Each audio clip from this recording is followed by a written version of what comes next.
Disarankan sih menggunakan yang lebih kokoh. Dan ada mode SOS-nya juga.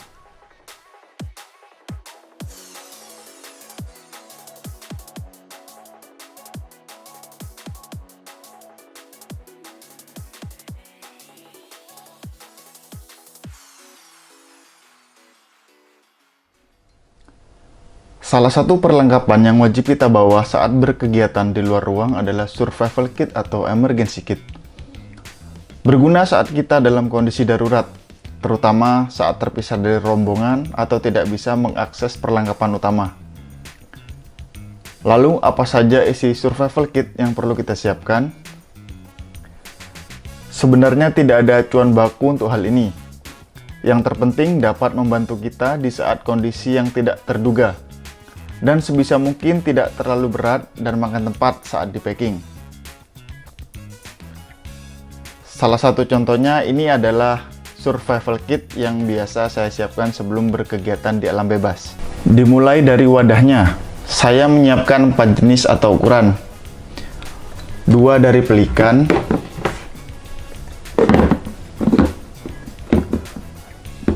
1 ukuran kecil dan 1 ukuran besar.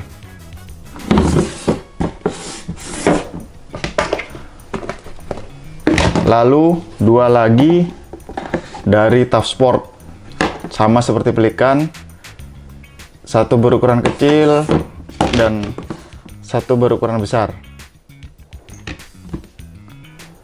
Semua punya plus minus masing-masing. Untuk ukuran yang besar, tentu saja kita dapat mengisi dengan banyak item di dalamnya, namun lebih berat dan besar. Berlaku kebalikannya. Untuk yang kecil, tentu saja lebih ringan, tapi kita hanya bisa mengisinya dengan item-item terbatas. Dari segi bahan juga sama. Kalau menggunakan pelikan, lebih kokoh, tapi berat. Sedangkan yang Tough Sport, ringan, tapi ringkih. Lalu wadah mana yang terbaik yang harus kita siapkan? Kembali lagi ke kebutuhan dan medan yang akan kita hadapi nanti. Jika medannya cukup berat dan memakan waktu lama, disarankan sih menggunakan yang lebih kokoh.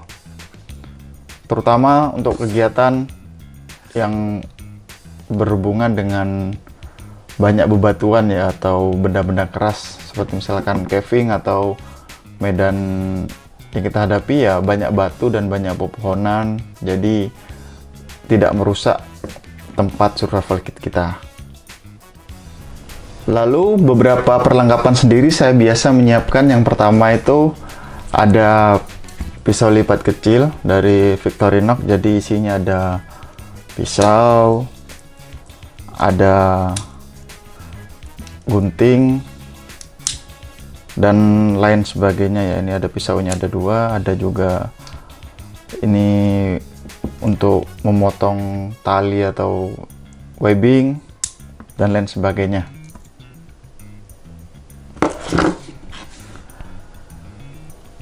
Yang kedua ada fluid, jadi fluid yang cukup kecil ya, jadi untuk memudahkan kita menghasilkan suara daripada harus berteriak-teriak, jadi memudahkan teman kita atau tim SAR untuk menemukan posisi kita.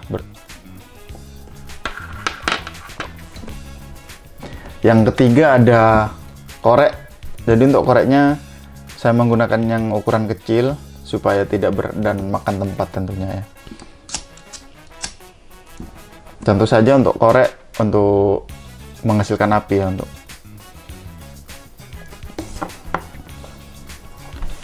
Lalu berikutnya ada lakban. Jadi lakban saya ambil seperlunya aja, sedikit. Usahakan lakbannya yang benar-benar kuat atau mereknya yang bagus ya.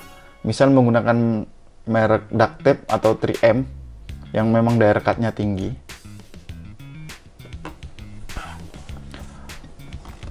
Berikutnya ada kompas mini. Jadi untuk akurasinya mungkin tidak terlalu akurat dan tidak terlalu cepat, tapi setidaknya ini membantu untuk membantu kita menentukan arah mata angin. Berikutnya ada headlamp kecil atau bisa diganti dengan senter. Ya, ini tentu saja untuk bantu penerangan ya.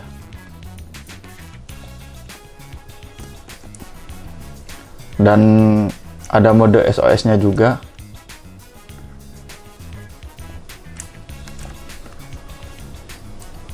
Kalau nggak ada headlamp kecil, ya pakai senter kecil juga bisa. Yang penting tidak terlalu berat dan tidak makan tempat. Berikutnya ada aluminium foil blanket. Tentu saja untuk menjaga panas tubuh kita tidak keluar, jadi menghindari hipotermia. Digunakan jika memang benar-benar urgent atau darurat.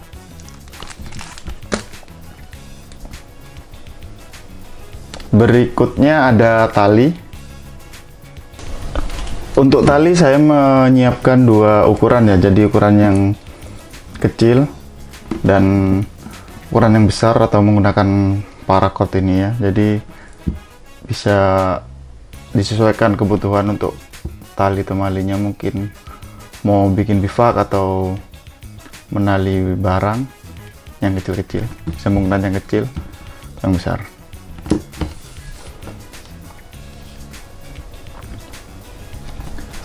Berikutnya ada tinder. Jadi saya bikinnya dari kapas yang dicelupkan lilin cair. Jadi ini ya seperti lilin lah ya fungsinya, cuma dia lebih kecil. Jadi untuk memudahkan kita kalau mau bikin api unggun.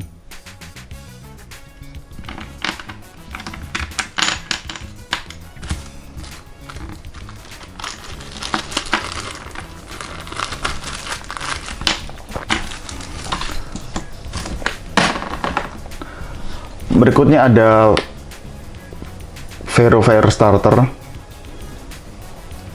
untuk menyalakan api, untuk pemantik api.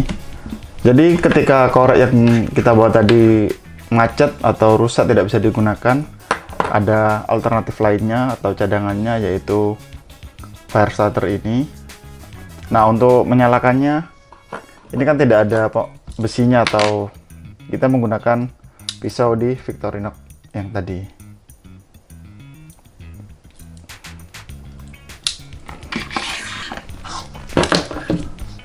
Berikutnya ada alat jahit sederhana, jadi isinya jarum, benang, dan peniti. Alat jahit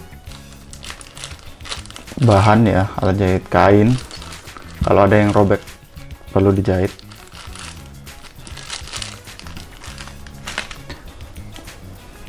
Berikutnya ada O-ring. Jadi kalau mau butuh tambatan atau ya mungkin dibutuhkan.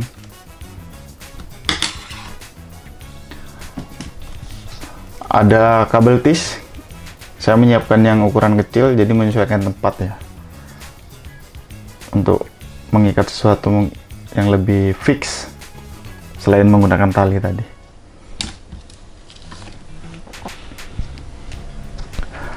Kemudian ada karabiner ya, untuk menghubungkan atau mengaitkan sesuatu. Lalu ada medis sederhana dan gula.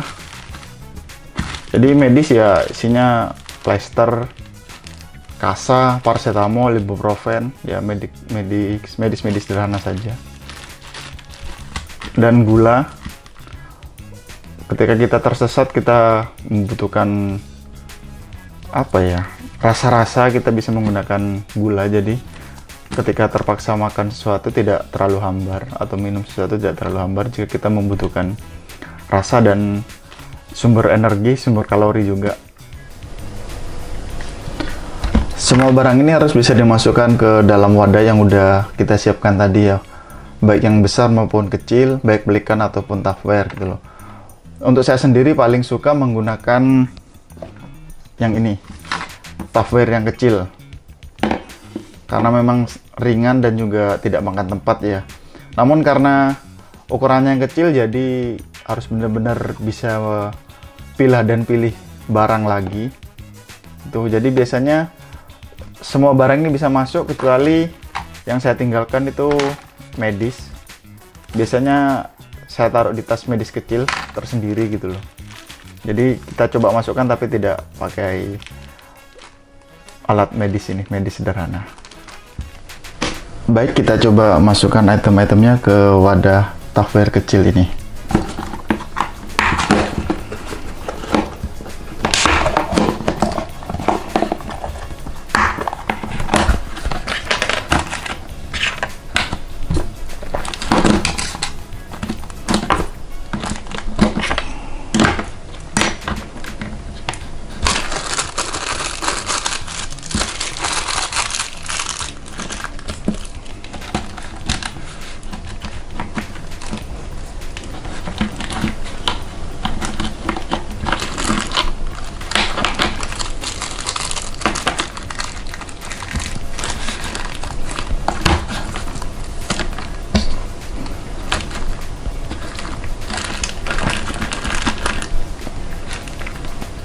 Untuk gula kita bawa satu saja dan kita tutup.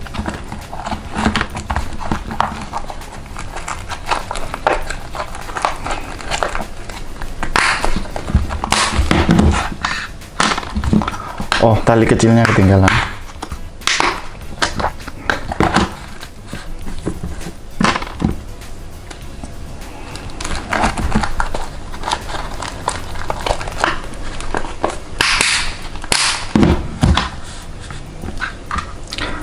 Jadi tersisa tali paracord, karabiner, dan ring. Ini memang sengaja saya pasang di luar. Jadi untuk ringnya kita pasang di samping sini.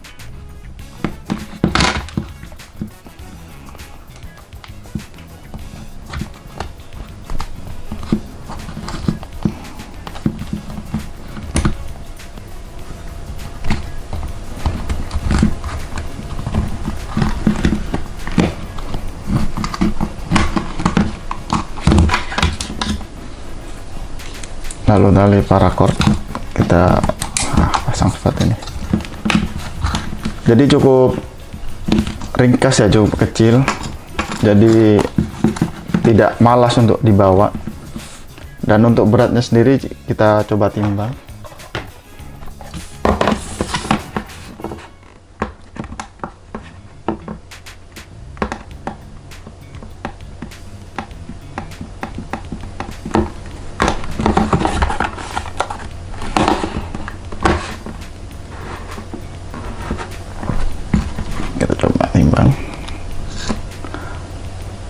Hanya sekitar 229 gram ya, tidak terlalu berat. Jadi kecil dan tidak terlalu berat, sehingga kita tidak ada alasan untuk tidak bawa survival kit ini. Dari yang saya contohkan tadi, mulai dari wadah sampai isi-isinya, itu adalah perlengkapan survival kit pribadi saya gitu loh. Jadi untuk tiap orang atau tiap individu memiliki survival kit yang berbeda-beda. Kembali lagi intinya kepada alat itu bisa membantu kita ketika keadaan darurat gitu. Dan disesuaikan dengan medan dan perjalanan kita. Satu lagi yaitu ketersediaan alat yang kita miliki.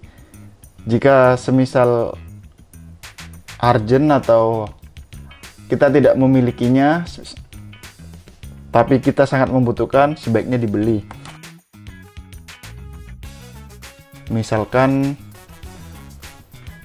thermal blanket ini gitu loh. Ini kan murah gitu loh, nggak sampai 10.000 dan lain-lain. Oke, tetap semangat, safety dalam berkegiatan di luar ruang. Terima kasih.